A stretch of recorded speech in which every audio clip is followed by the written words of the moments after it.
Salud, amigos de laiguana.tv. Hoy tenemos con nosotros un invitado de lujo, a una de las grandes figuras de la filosofía latinoamericana del siglo XX y del siglo XXI, el profesor Enrique Dussel. Con él vamos a estar conversando un poco acerca de diversos temas. Y quería comenzar, profesor, yo soy un periodista básicamente del mundo político. Quería comenzar por preguntarle, en América Latina hemos tenido un interesante proceso durante los últimos años de avance de las fuerzas progresistas, ¿no? y junto con ese avance de búsqueda de ideas como la descolonización, como una nueva ética de la política.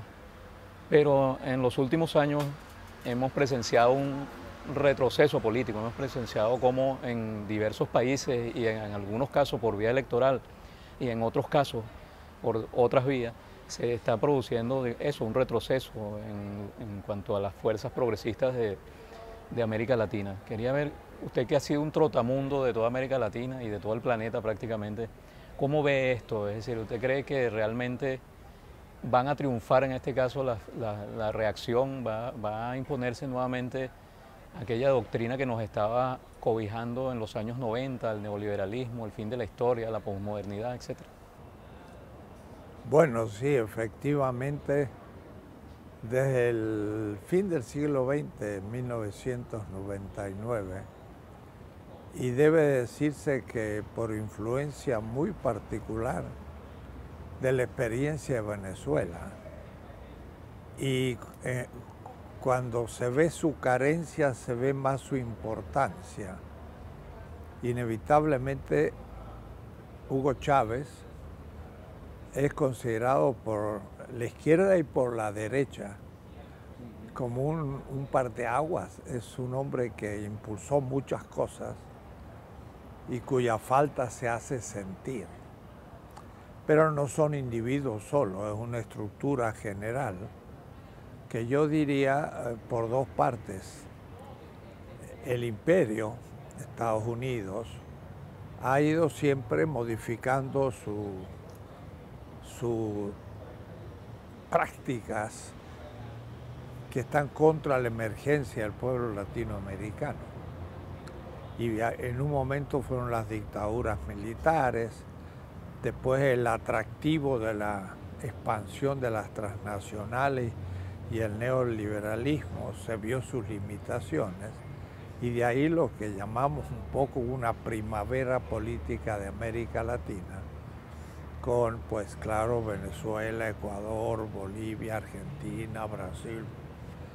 Cambiaba la fisonomía de América Latina. Yo tengo un libro de 2006 que se llama 20 tesis de política, que yo decía hay que repensar la política desde esta primavera. Por distintos factores, digo, internos y externos, de pronto estamos, como diría alguien, habíamos dado 2 pasos adelante y estamos dando un paso atrás. Pero de ninguna manera se puede hablar del triunfo, ni siquiera de una u otra posición. La historia es como un forcejeo, es una dialéctica compleja a largo plazo. Aún los triunfos también son cortos y hay que saber ahí acumular fuerzas para los próximos 2 pasos adelante, que se van a tener que dar porque efectivamente estos gobiernos que están surgiendo y aún el no de Colombia están demostrando que sí, el pueblo ha sido desorientado. En el caso de Argentina, la gente que votó por Macri está arrepentida en gran parte y ahora está sintiendo los efectos. El pueblo brasileño va a ser exactamente igual, porque estaban un poco montados sobre la alegría de los logros y lo que querían a veces egoístamente es ahora poder disfrutarlos y aumentar. Pero no sabía que esos logros se habían logrado por una conducción bastante severa y al mismo tiempo objetiva, que había defendido los intereses del pueblo y había podido generalizar muchas cosas. Ahora, cuando de pronto le dan el frenazo, se van a muchos de los que votaron dar la nariz contra la pared y dijeron, ¿qué hicimos? Y bueno, a veces el pueblo, engañado por la prensa y por ilusiones, tiene que confrontar la realidad y hay un sufrimiento inevitable.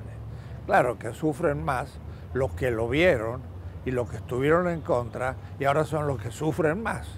Pero también van a sufrir aquellos que se dejaron atraer por espejitos que van a ver que son muy limitados. Quiere decir que hay que estar preparando los dos pasos adelante. No hay triunfo de ninguna manera de los que están gobernando, ni tampoco la izquierda o el progresismo debe pensar que los logros que habían alcanzado eran definitivos, se ve que son muy perecederos y que también se han cumplido errores. Es decir, también ha habido una corrupción, el militante a veces austero, disciplinado, luchador en la base, pero de pronto llega al poder y se encuentra en una situación distinta, gana un salario y entonces se compra un auto, cambia de casa y se corrompió. Entonces ahora hay que hacer mucho cuidado porque el próximo dos pasos adelante no volvamos a cometer los errores que hemos cometido. Esos dos pasos adelante siempre tienen mucho que ver, según los análisis que se hacen, con que haya una revolución también en el campo cultural, ¿no? Aunque de verdad en la mente de las personas, en el alma de las personas se produzca de verdad el cambio revolucionario. Usted como filósofo, como una persona que ha recorrido el continente, ¿qué diría que nos faltó en este periodo de primavera para instaurar esa revolución en el terreno cultural? Sí, no, uno que siempre ha estado en él desde joven, desde mis 15 años vengo haciendo filosofía, entré a la facultad, uno está entregado a ese mundo sumamente complejo. Cuando veo la complejidad de la filosofía, que es un lenguaje de lenguajes a su vez elaborados, son metalenguajes muy complejos, pero por último, una cierta visión orgánica, argumentada, histórica de la realidad, es lo que va detrás de siglos. El pensamiento de un Platón en el Mediterráneo o el de Confucio en China o los Upanishads en la India son pensamientos que dieron el fundamento y la luz 7, 8, 10, 15 siglos. O es decir, cosas que entran muy profundamente. Entonces, tenemos nosotros una cierta interpretación de la realidad que al mismo tiempo que parece atractiva, también es una prisión.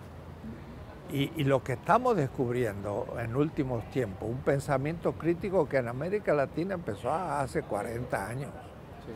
Cuando planteamos una filosofía latinoamericana de liberación, era anecdótica.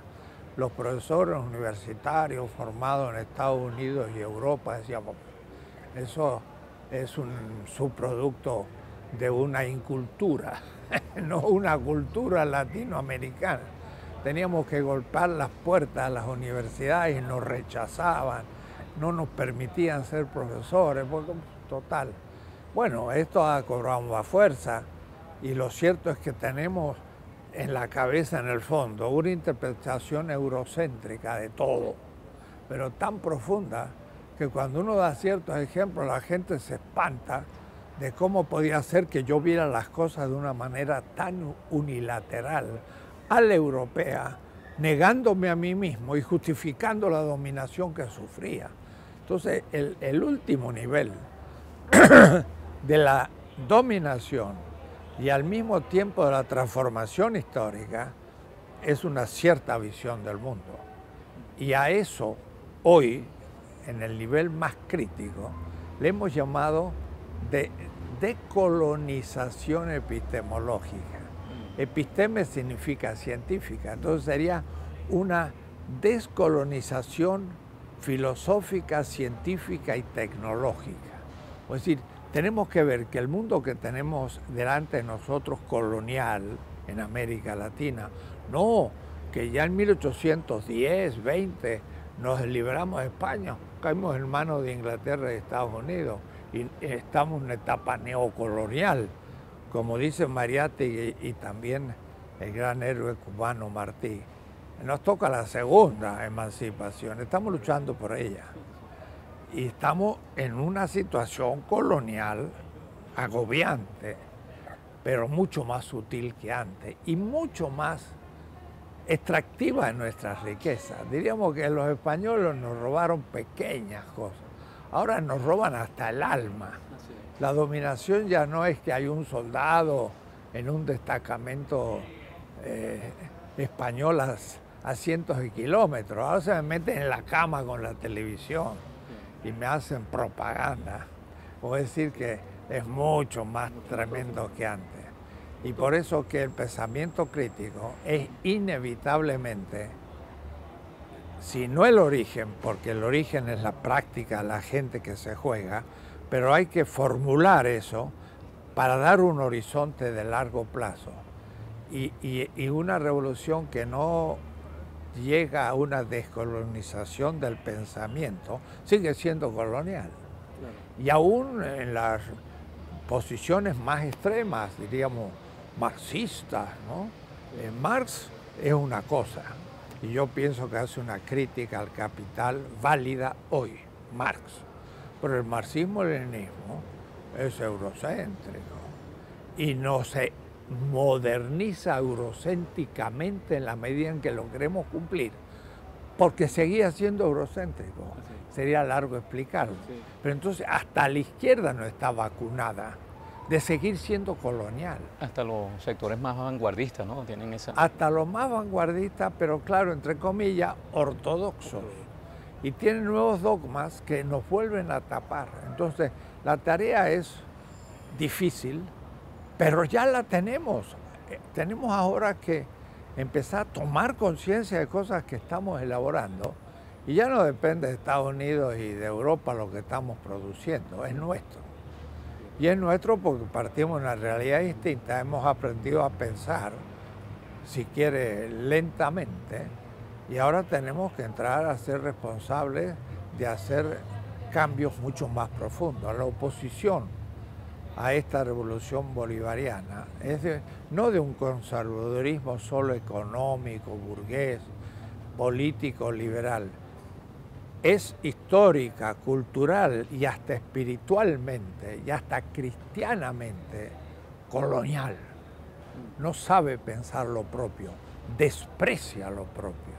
Y el mismo pueblo a veces, tal es la educación por la televisión y los medios de comunicación, que se desprecia a sí mismo y anhela salir, pero no podrá hacerlo. Tendrá que al fin revalorizar lo propio y de ahí empezar a construir un proyecto de felicidad. Porque si piensa imitar a los otros, nunca lo podrá hacer. Doctor, en el caso venezolano, nosotros estamos viviendo en este momento una crisis bastante grave desde el punto de vista social y económico fundamentalmente. Y esto lleva a una vieja pregunta que muchas veces se hace la gente común y corriente, ¿no? Que es ¿para qué sirve la filosofía? Y sobre todo, ¿para qué sirve la filosofía cuando la persona tiene necesidades, tiene hambre? Eso es muy interesante que una persona como usted conteste esa pregunta. Mira, debo decirle que es una convicción que he ido acumulando en los años. Cuando tenía 23 años y era joven licenciado, eso hace 60 años. Pero a medida que voy creciendo y ganando años, pero no perdiendo juventud, voy viendo más la importancia de la filosofía. Porque no es asunto de comer hoy, es comer mañana. Es como decía un líder asiático, no es asunto de darle a alguien como limosna un pescado, hay que enseñarle a pescar. Si hay pescado o si la ecología no lo has matado porque es fruto del capital, claro, irreversible.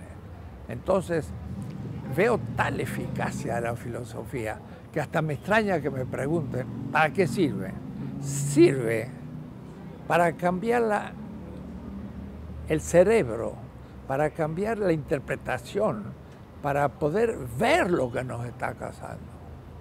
Porque lo que aparece son apariencias. Aparece la Coca-Cola, la riqueza, el modelo americano. Y los mismos americanos están completamente desilusionados de lo que son. Miren los dos candidatos que tienen, los dos, el pueblo no cree en ellos, y el pueblo que parece que es la imagen de la democracia, porque ha sido un pueblo, me voy a animar a decirlo, barbarizado. Se le da las noticias que convienen, y casi todos norteamericanos. Dicen, van a la Siria y ni saben lo que es Siria. Y destruyen Alepo y ni saben lo que es Alepo. Han destruido Bagdad, que es una ciudad centro de una cultura mundial, centro del origen de las matemáticas modernas, de la astronomía. Ahí estuvieron grandes aristotélicos que después pasaron a Fez, Córdoba, y llegaron a París en el siglo XIII, pero en Bagdad 4 siglos antes ya tenían la filosofía aristotélica de Tomás de Aquino. Pero Alepo, que ahora la están destruyendo, en el siglo VIII los árabes tomaron la filosofía griega y cambiaron el mundo. El mundo musulmán es profundamente racionalizado. A ellos no les cuesta para nada asumir la tecnología porque lo hicieron 5 siglos antes que Europa, ¿no? Entonces, tenemos una tal ignorancia del mundo que destruimos Bagdad y no nos damos cuenta de lo que ha sido. Me encontré en Estados Unidos con una profesora en Estados Unidos que venía de Bagdad. Yo, usted viene de Bagdad. Y se me ocurre preguntar, ¿y su familia vivió en Bagdad? Siempre. ¿Y desde qué siglo? Del siglo IV. Era judía. Su familia escribió el Mishnah, que es un libro sagrado para los hebreos, en Bagdad. Entonces, yo la destruyo a Bagdad y no me doy cuenta de lo que destruyo. El señor Bush es un ignorante, no sabe ni lo que tiene delante de la nariz. Apenas sabrá 2 más 2 es 4, pero si yo le pregunto, dígame, usted ordenó destruir el Irak. A ver, cuéntame su historia. Y este hombre no debe saber nada de la historia, porque es la Mesopotamia, es el origen de la cultura humana. Ahí estuvo Hammurabi, ahí estuvieron el pueblo de Israel en el exilio. Ahí empezaron a escribir en estilo cuneiforme la Biblia. Y no saben que ha destruido la cuna de la Biblia el señor Bush, que se cree un cristiano fundamentalista de derecha. Bueno, la filosofía es la que permite entender la realidad, saber que son fantasías los que nos proponen e ir a la esencia de las cosas. Y eso entonces es el origen de toda revolución. No quiero citar a los clásicos del marxismo, pero alguien dijo, una revolución, si en teoría no es revolución. Y Hugo Chávez era un estadista que leía, que estudiaba, que cuando hablaba tiraba los libros que había leído esta semana, excepcional en todo el mundo. Que me digan qué presidente leía como Hugo Chávez libros de política, de historia, de cosas. Y la oposición se opone por atavios eurocéntricos que me gustaría tomar a mis colegas de la universidad y ponernos a discutir y poderles probar que tiene una suma ignorancia. Lo que más están haciendo es comentando a los europeos. Y en filosofía, ¿usted qué es? Kantiano. Y usted, hegeliano. Y usted, comentador de Habermas. Señores, repetidores, ¿dónde está la filosofía nuestra? Ustedes no son filósofos. ¿Sucursalero lo llamó usted alguna vez? Le llamo sucursalero y lo son. y de vergüenza. Y además, ¿qué han creado? Nada. ¿Y usted cree que un comentador de Habermas, lo va a considerar tan importante? Lo va a querer porque está propagando su pensamiento, pero no lo va a respetar porque no ha hecho nada. El asunto sería que criticara a Habermas y fuera más de él desde Venezuela.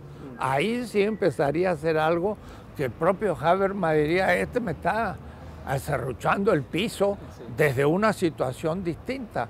Pero no se animan, son cobardes políticamente e ignorantes teóricamente. Una última cosa, doctor. Usted ha sido una persona que ha planteado el tema de la filosofía de los pueblos originarios latinoamericanos, ¿no? Yo quería saber un poco cómo se puede instrumentar eso, cómo se puede llevar a cabo una investigación histórica que permita de verdad mostrarle eso al mundo, tomando en cuenta que estos fueron unos pueblos que en general no tuvieron una lengua escrita, ¿no? ¿Cómo? Que no tuvieron una lengua escrita. ¿Quién?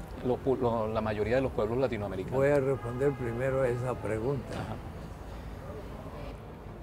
Mire, dice Aristóteles que la filosofía, y como dicen todos, Platón y todos los griegos, y me refiero a ellos porque los eurocéntricos son helenocéntricos. Entonces, si yo cito a los filósofos griegos, ya me hacen caso. Pero yo, si cito a Confucio, Lao Tse o a un comentador de los Upanishads, ya me dicen, esto es folclórico, porque la filosofía es griego, medieval y moderna. Un invento eurocéntrico. Para poder pensar qué es la filosofía, hay que ir a la etimología de la palabra. Filo, amor. Sabiduría. En griego, Sofía. Yo hice 5 años de griego porque era bien eurocéntrico y tengo a mi Aristóteles publicado y lo leíamos en griego y lo sigo leyendo en griego. Que hay muchos de estos modernos que no son capaces. Y a Tomás de Aquino lo he leído en latín y lo tengo tomos enteros de Tomás de Aquino que leo en latín. Dice Aristóteles, el filósofo es mito poético. El que ama la sabiduría hace mitos. Porque el mito, contra lo que piensan algunos analíticos formalistas del lenguaje anglosajones, que hoy tienen el poder político, filosófico en casi todos los departamentos de la tierra, pero es formalismo sin contenido. Entonces, no es filosofía, es método para hacer filosofía, pero la filosofía hay que pensarla por sus contenidos políticos, económicos, psicológicos, y eso no les interesa, solamente les interesa el habla. Claro, yo hablo filosóficamente, pero el habla es un instrumento, claro que también tiene sus trampas y puede tener su contenido, pero el asunto no es hablar, sino de lo que hablo.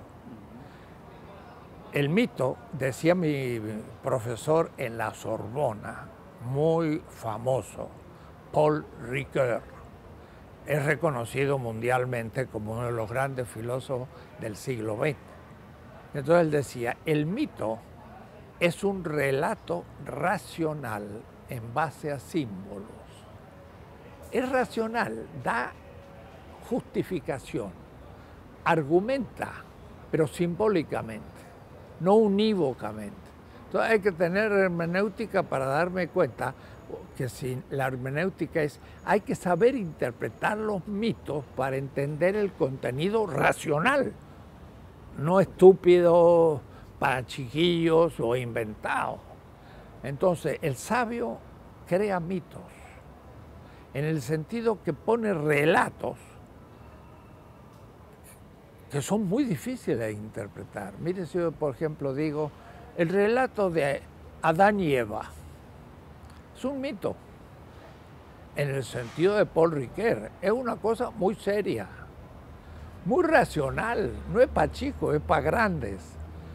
Es un mito, significa, está cifrado simbólicamente la estructura, no de un pecado original, no es el tema. La estructura de la falta moral hoy y siempre. Es un relato que corrige otro mito, el mito de Gilgamesh en la Mesopotamia, siglo V antes de la era común o la era cristiana, hace 25 siglos. Los judíos en el exilio en Babilonia, a 50 kilómetros de Bagdad.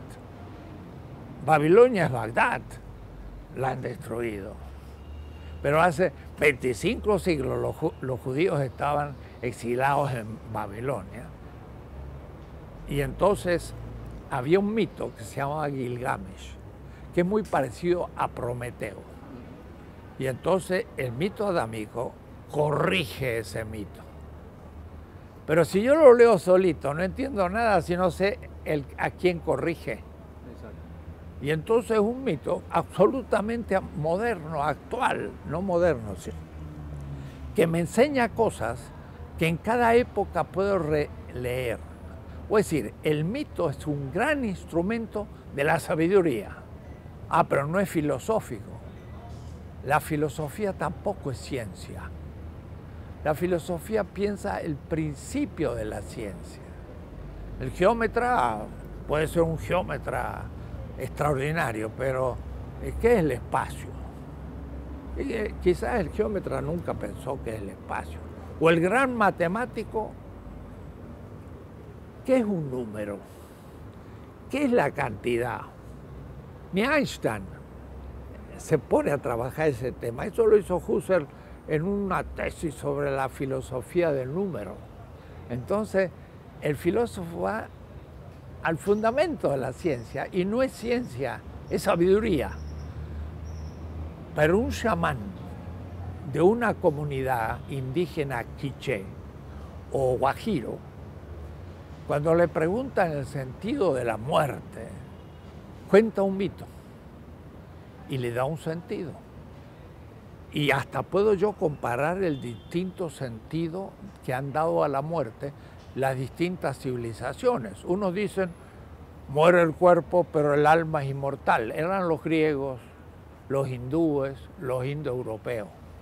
Pero los semitas, por ejemplo, Babilonia, que eran después también los palestinos, en Egipto, ellos decían, muere la carne, o es decir, el ser humano.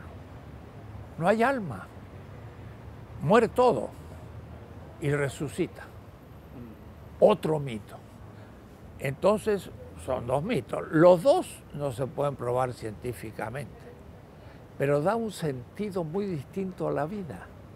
Si yo creo que el alma es lo bueno, lo divino, lo ingenerado y eterno, el cuerpo es el origen del mal.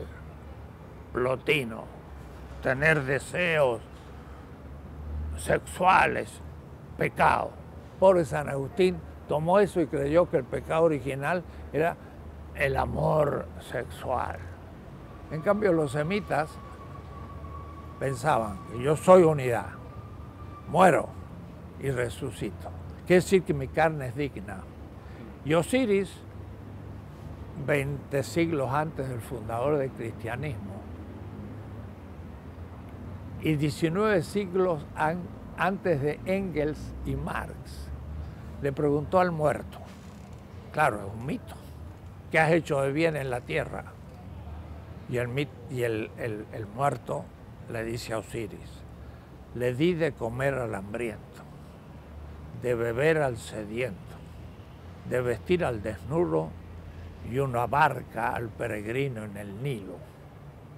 Todos principios vitales. Si no como, me muero. Si no bebo, me muero de sed. Si no tengo un vestido, me muero de frío o de calor en el desierto. Si no tengo una barca, me lleva delante el río. Son principios de la carnalidad. Ese principio lo tenía el pueblo semita, lo tenía el pueblo judío, lo tenía el pueblo cristiano. Pero después se hizo griego y empezó a pensar en el alma. Eso aparece en el IV siglo. Los cristianos nunca pensaron en el alma, no tenían alma, tenían resurrección.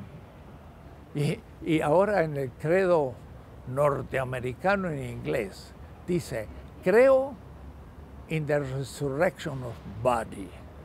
Creo en la resurrección del cuerpo, no de la carne. Es herético, no es cristiano. Y lo dicen porque no saben que han perdido una historia tremenda.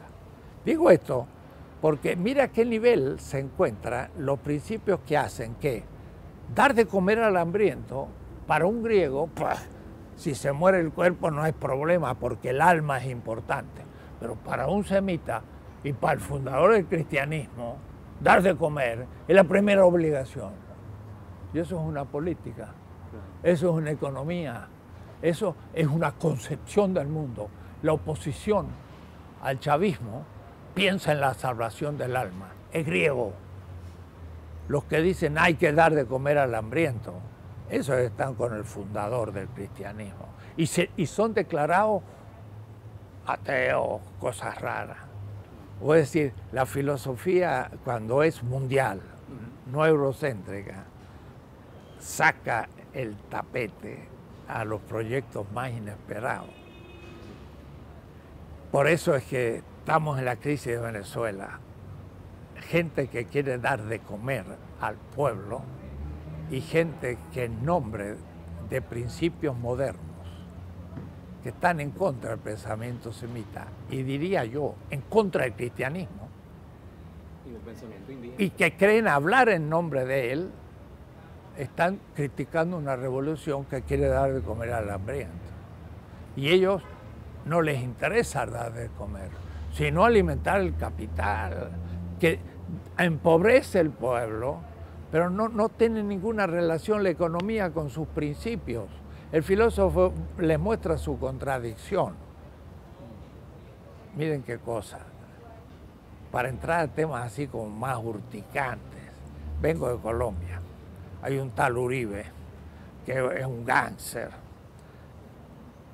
Y como Colombia es un país muy católico, pero le ha salido un papa latinoamericano que está en la línea del fundador del cristianismo y dijo, la paz es importante. El señor Uribe dice, el papa es casto-chevarista. ¿Y sabe qué? No vaya a ser que tenga razón, pero para el bien, no para el mal. Porque él no es casto-chevarista, es adorador de Satán. Porque Satán come seres humanos. Y eso es el capital. Pero eso, él cree que él es el cristiano. Pero ahora ya entró en confusión, por suerte, por fin, porque hay un papa latinoamericano que ya empieza a pensar como nosotros la filosofía más crítica. Entonces, de lo que estoy hablando no es una pequeña crítica de 10, 12, 15 años. Estoy hablando de 5.000 años y de toda una historia mundial en la que ahora está en ebullición, porque se acabó el